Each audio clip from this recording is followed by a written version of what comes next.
নমস্কার বন্ধুরা, Piyali lifestyle with village ফুডে সকলকে স্বাগত জানাচ্ছি। আজকে মেথি শাকের পরোটা করব, খুব সহজে তোমরাও করে নিতে পারবে। অনেকে বলে মেথি শাক পরোটা খেতে চায় না তেঁতোর ভয়ে। এইভাবে করলে কিন্তু একটুও তেঁতো লাগবে না। যারা মেথি শাক পছন্দ করে না তারা একবার খেলে কিন্তু এর প্রেমে পড়ে যাবে। আর যারা মেথি শাক পছন্দ করে তারা একবার দেখলে খুব সহজেই কিন্তু বারবার বানাবেন, কারণ এটা খেতে এতটাই টেস্টি হয়। তাহলে আমি কীভাবে করলাম চলো দেখে নেওয়া যাক। বন্ধুরা, এখানে একাটি মেথির শাক নিয়ে এসেছি, আর এখন কিন্তু খুব সহজে মেথির শাক পাওয়া যাচ্ছে। শীত পড়তে শুরু করেছে আর বাজারে কিন্তু নানান ধরনের সবজি উঠতে শুরু করেছে। প্রথমে মেথির শাকগুলো আমি একটা একটা করে বেছে নেবো। এই দেখো, আমরা তো অনেকে অনেক রকমভাবে খেয়েছি। আমি আজকে মেথির পরোটা করব। আর আজকে আমি যেইভাবে মেথির পরোটা করছি এইভাবে মেথির পরোটা করলে কিন্তু একটুও তেতো লাগবে না। অনেকে তেতোর ভয়ে মেথির শাক খেতে চায় না, আর মেথির পরোটা তো আরও আগে খেতে চায় না। আজকে যারা মেথি তেতোর ভয়ে খেতে চায় না, আজকে মেথির পরোটাও তাদের জন্য। আর যারা ভালোবাসে তারা তো একবার দেখলে খুব সহজে বানিয়ে নিতে পারবে। যে এই মেথির পরোটা একবার খাবে সে কিন্তু এই মেথির শাকের প্রেমে পড়ে যাবে। প্রথমে এই দেখো, সব মেথির শাকে শুধু আমি আগাগুলো বেছে নিচ্ছি। এই দেখো, আর শীতের মধ্যে কিন্তু আমাদের এই শীতের সবজিগুলো খুব খাওয়া উচিত, কারণ এই মেথির শাক কিন্তু আমাদের শরীরের অনেক উপকার করে। প্রথমে এই শাকগুলো আমি বেছে নিচ্ছি। আর কিভাবে আমি মেথি পরোটাটা করছি অবশ্য কিন্তু ভিডিওটা স্কিপ না করে প্রথম থেকে শেষ পর্যন্ত দেখতে হবে, তাহলে তোমরাও কিন্তু খুব সহজে করতে পারবে। আর মেথি শাক তেতোর ভয়ে খেতে চায় না তাদের জন্য আজকের এই ভিডিওটা। সকালে ভাবলাম আজকে আমি কি করব। আর এইভাবে মেথির পরোটাটা করলে আমার ছেলেও কিন্তু খুব পছন্দ করে, তাই ভাবলাম এই পরোটাটা তোমাদের সাথেও শেয়ার করি। বন্ধুরা, এখানে সব মেথির শাকগুলো বাছা হয়ে গিয়েছে। এই মেথি শাকের মধ্যে দেখো প্রচণ্ড বালি, দেখো হাতের মধ্যে একদম বালিতে কিচকিচ করছে। তাই এই মেথি শাকগুলো আমি পরিষ্কার জল দিয়ে 4-5 বার ধুয়ে নিয়ে আসছি। শাকগুলো আমি পরিষ্কার জল দিয়ে ধুয়ে 10 মিনিট রেখে দিয়েছিলাম। শাকের থেকে কিন্তু পুরো জলটা পড়ে গিয়েছে আর শাকগুলো গা শুকনো হয়ে গিয়েছে। এবার শাকগুলো আমি কেটে নেব। আমি এইভাবে কাটছি, তোমাদের যেইভাবে সুবিধা হয় সেইভাবেই কিন্তু তোমরা কেটে নিতে পারো। এই দেখো, এভাবে একদম কুচি কুচি করে কেটে নেবে। যতটা পারবে তোমরা এভাবে কুচি কুচি করে কেটে নেবে, কারণ কুচি কুচি করে কেটে নিলে তাহলে ভালো হবে। খুব বেশি কিন্তু বড় করে নিয়ে, দেখো আমার এইভাবে সুবিধা হয় তাই আমি এইভাবে কাটলাম। তোমাদের যেইভাবে সুবিধা হয় তোমরা এইভাবেও কাটতে পারো বা বটি দিয়েও কিন্তু কেটে নিতে পারো। সব শাকগুলো এইভাবেই কেটে নিচ্ছি। এইভাবে কাটলে খুব অল্প সময়ে তোমরাও কিন্তু কেটে নিতে পারবে। এই দেখো, আর খুব মিহি, বটিতে যতটা হয় তার থেকেও কিন্তু খুব মিহি হয়। এবার এই উপর দিয়ে এরকম করে আমি কেটে নিলাম, তাহলে 2-1টা বড় থাকলে সেগুলো কিন্তু একদম মিহি হয়ে গেল। এবার এই শাকগুলো আমি একটা পাত্রের মধ্যে তুলে নেব। আটাটা মাখার জন্য এই জায়গায় একটা পাত্র নিয়ে নিলাম, আর এই জায়গায় দেখো এই বাটি নিলাম। এই বাটির মাপে আমি 2 বাটি আটা নিয়ে নেব।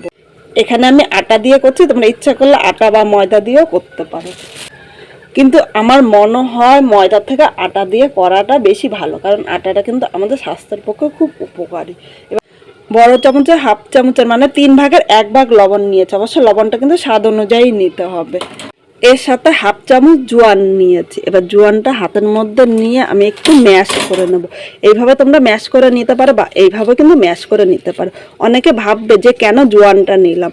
এই শীতের সময় কিন্তু অনেকে গ্যাসের প্রবলেম থাকে, এই জোয়ানটা দিলে কিন্তু খুব তাড়াতাড়ি হজম হয়ে যাবে। অনেকে গ্যাসের জন্যও কিন্তু পরোটা খেতে চায় না। এই জায়গায় জোয়ান দিয়েছি আর এর সাথে আমি মেথির শাক দিয়েছি, দুটো কিন্তু হজমে খুব সাহায্য করে। সবার শেষে বড় চামচে দেখো 1 চামচ আমি সাদা তেল নিয়ে নিলাম। এটা দিয়ে ময়ামটা দিয়ে নিতে হবে। খুব বেশি কিন্তু তেল এখানে আমি দেব না। প্রথমে এই শুকনো উপকরণগুলো একবার আমি ভালো করে মিশিয়ে নেব। কিন্তু একসাথে মেশাতে গেলে কিন্তু ভালো হবে না, এইভাবে অল্প অল্প করে মিশিয়ে নিতে হবে। এখানে দেখো সব শুকনো উপকরণগুলো মিশিয়ে নিয়েছি। এবার এই জায়গায় যে মেথির শাকটা আমি কেটে রেখেছিলাম, মেথির শাকটা আমি নিয়ে নিলাম। এখন মেথির শাকটা এই আটার সাথে ভালো করে মিশিয়ে নিচ্ছি।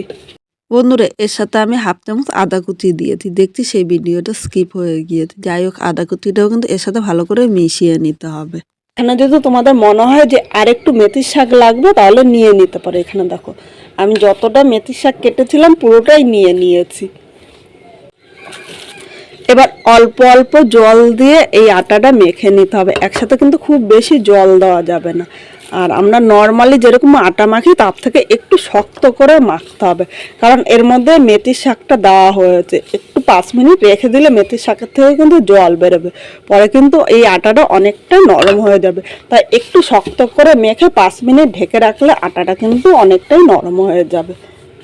বন্ধুরা এখানে দেখো আটাটা মাখা হয়ে গিয়েছে, আর এইভাবেই কিন্তু শক্ত করে মেখে নিতে হবে। 5 মিনিট রাখলে কিন্তু এই আটাটা অনেকটাই নরম হয়ে যাবে। এবার ঢাকা দিয়ে এক সাইডে 5 মিনিট আমি রেখে দেবো। 5 মিনিট হয়ে গিয়েছে, এবার ঢাকনিটা আমি তুলে নিলাম। এখানে দেখো 5 মিনিট মেখে রাখাতে আটাটা কতটা নরম হয়েছে।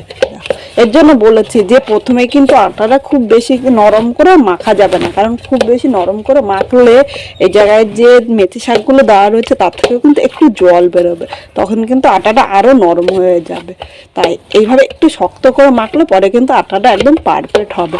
আর একবার এইভাবে একটুখানি আমি আটাটা মেখে নিলাম। আমি লেচি কেটে নেব। আমরা যেরকম রুটির লেচি করি তার থেকে একটু ছোট ছোট করে নিচ্ছি। এই দেখো আমি যে এরকম করছি, তোমাদেরও যে এরকম করতে হবে তা কিন্তু না, তোমরা তোমাদের সুবিধা মতো করে নেবে। তোমরা এর বড় বা এর থেকে আরেকটু ছোটও করে নিতে পারো। এইভাবে আমি সব কয়টা লেচি করে নেব। বন্ধুরা এখানে সব কটা লেচি তৈরি করে নিয়েছি, আর দেখো এইভাবে লেচিগুলি তৈরি করলে কিন্তু পরোটাগুলো খুব সুন্দর হবে। খুব বেশি বড়ও করিনি, আবার খুব বেশি ছোটও করিনি। এবার এটা এক সাইডে রেখে আমি এখানে রুটি বেলনিটা নিলাম, কিন্তু এমনি রুটি বেলতে গেলে এই বেলনিটা খুব নড়ে, তার জন্য এর নিচে একটা আমি কাপড় পেতে নিলাম। এভাবে কাপড় পেতে নিলে তাহলে এই বেলনিটা কিন্তু নড়বে না। এদিকে রুটি ভাজার তাওয়াটা আমি আগের থেকে বসিয়ে দিয়েছি, এবার তাওয়াটা ভালো করে গরম করে নেবো। ইচ্ছা করলে আটা দিয়েও বেলতে পারো বা তেল দিয়েও বেলতে পারো। আজকে আমি আটা দিয়ে বেলবো, কারণ যতটা পারবো কম তেলে তোমাদের সাথে এই পরোটাটা দেখাবো। আমার মনে হয় যতটা পারবে কম তেলে তোমরা এই পরোটাটা করবে, তাহলে দেখো পরোটাটা বেলতে কিন্তু খুব বেশি আটা লাগেনি। আমি আটা দিয়ে বেলছি, তোমরা ইচ্ছে করলে তেল দিয়ে বেলতে পারো, মানে যেরকম সুবিধা। আর আমার মনে হয় তেল দিয়ে না বেলে এইভাবে কিন্তু আটা দিয়ে বেলে নিতে পারো। আমি এখানে পরোটাটা গোল করছি, তোমরা ইচ্ছা করলে গোল বা লম্বা বা চৌকো বা ত্রিভুজের মতো করে নিতে পারো। এখানে দেখো বেলা হয়ে গিয়েছে। নর্মালি আমরা যেরকম রুটি করি সেরকম, খুব বেশি মোটা বা খুব বেশি কিন্তু পাতলা করিনি। এদিকে তাওয়াটাও গরম হয়ে গিয়েছে। এবার প্রথমে কিন্তু আমি তেল দেবো না, প্রথমে হালকা ভেজে নেব।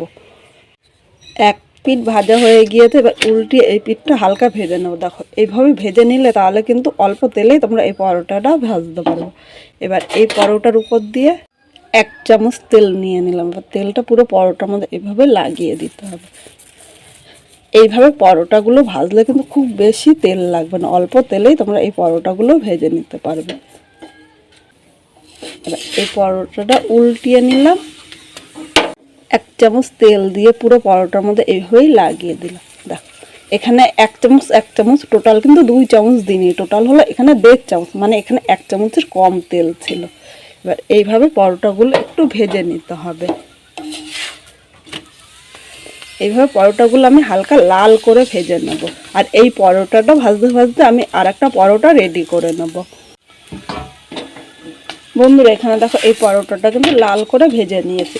এই পরোটাটা আমি তুলে নিলাম। দেখো পরোটাটা কি সুন্দর হয়েছে। একইভাবে এই পরোটাগুলো আমি ভেজে নেব। বন্ধুরা এখানে সব কটা পরোটা ভাজা হয়ে গিয়েছে, আর দেখো পরোটাগুলো কত সুন্দর হয়েছে। এবার একটা পরোটা আমি তোমাদের দেখাচ্ছি কতটা নরম ও সফট হয়েছে। দেখো মুঠ করলে এক মুঠ হয়ে যাচ্ছে, আর পরোটাগুলো কতটা নরম হয়েছে তোমরা দেখেই বুঝতে পারছো। আর যারা তেঁতুর ভয়ে খেতে চায় না তারা একবার করে দেবে, তারাও কিন্তু খুব ভালোবেসে খেয়ে নেবে। আর এর সাথে আমি করেছি আলুর তরকারি, যেহেতু নিরামিষ তাই নিরামিষ আলুর তরকারি আর পরোটা। তাহলে এই নিরামিষ আলুর তরকারি ও পরোটা কীরকম লাগলো অবশ্যই কমেন্ট করে তোমরা জানাতে কিন্তু ভুলো না।